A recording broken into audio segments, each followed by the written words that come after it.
I was terrified of the outside world, and I had a mental breakdown, and I was taken into psychiatric hospital.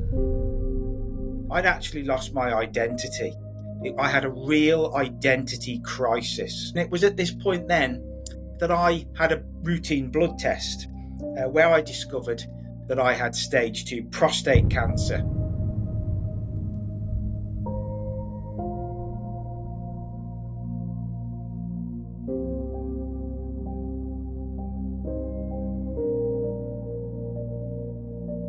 So my real, genuine, absolute determination is to use my story as a vehicle to actively demonstrate to anybody and everybody that we can rediscover hope. No matter the odds, we can rediscover perspective, which is our superpower, and we therefore have the ability to not just adopt a positive mindset, but to maintain one.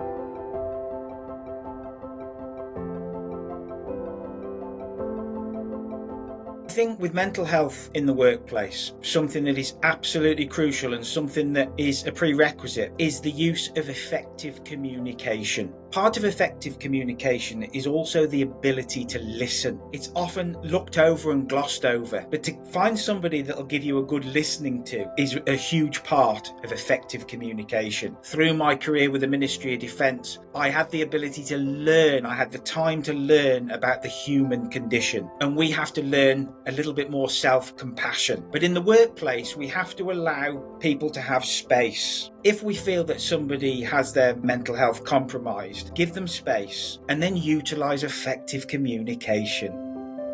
Don't just approach them with a headline from a policy and a procedure, because the words on the page will not reach the person.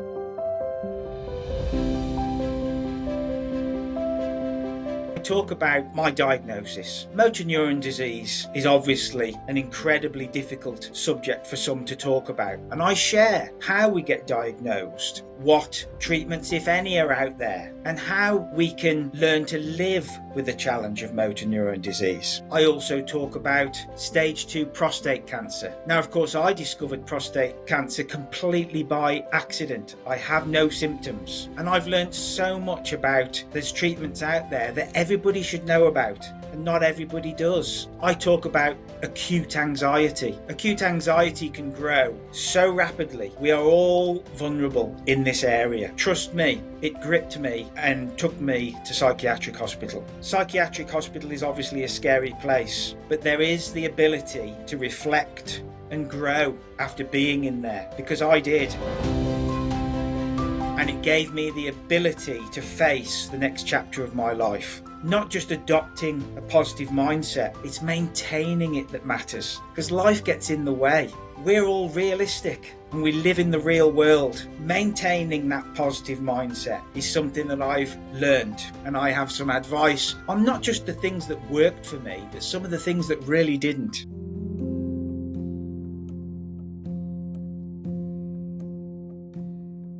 One good example of that would be when I'm addressing schools. I have the privilege of talking to year 11 groups, and there's some obvious statements and there's some quite close to the bone, all very real and all very recent, but far too profound and inappropriate to present to 15 and 16-year-old children. Now, that's not to say that I don't offer my profound story, because I do, but I have to explain it and deliver it in a more sensitive way. Another example of that is when I talk to the prison service and I speak to inmates, because there's guys in there that have genuinely attempted suicide, and it can be extremely triggering for a potentially volatile audience. So once again, my profound story is discussed, but in a way to be non-triggering.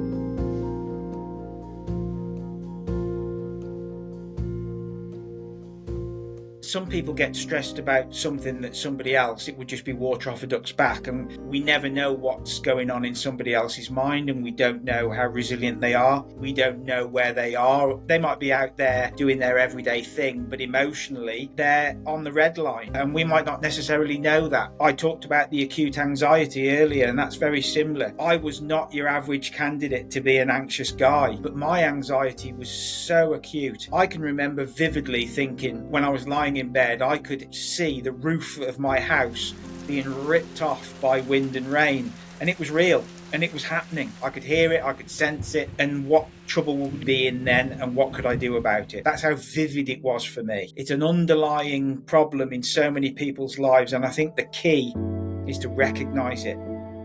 Go back to a bit of self-compassion. Look at yourself, look at your sleeping pattern, look at your concentration, your focus, look at your relationship and recognize it.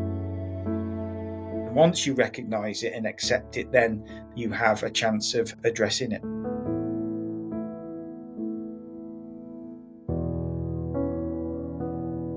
Something that I've learned along the way, and if I'm honest, it took me almost 40 years to realize this. We have to live life on life's terms. This is something that might sound a little bit obvious, but they say that while we're making plans, God laughs. And we have to accept that. We have to be realistic. We can do planning, we can have ambitions, but we do live life on life's terms. Something else that I've learned along the way is that I love and I am loved. And finally, I would like to say that happiness is a word that's thrown around an awful lot. I just want to be happy. I just want her to be happy. In terms of happiness, we have to realise that happiness is fleeting. It's not a permanent state. It's not a destination that we can just arrive at and be happy. Because, as we talked about earlier, we live life on life's terms. So happiness comes and it goes. We take it and we enjoy it, and we look forward to the next period of happiness.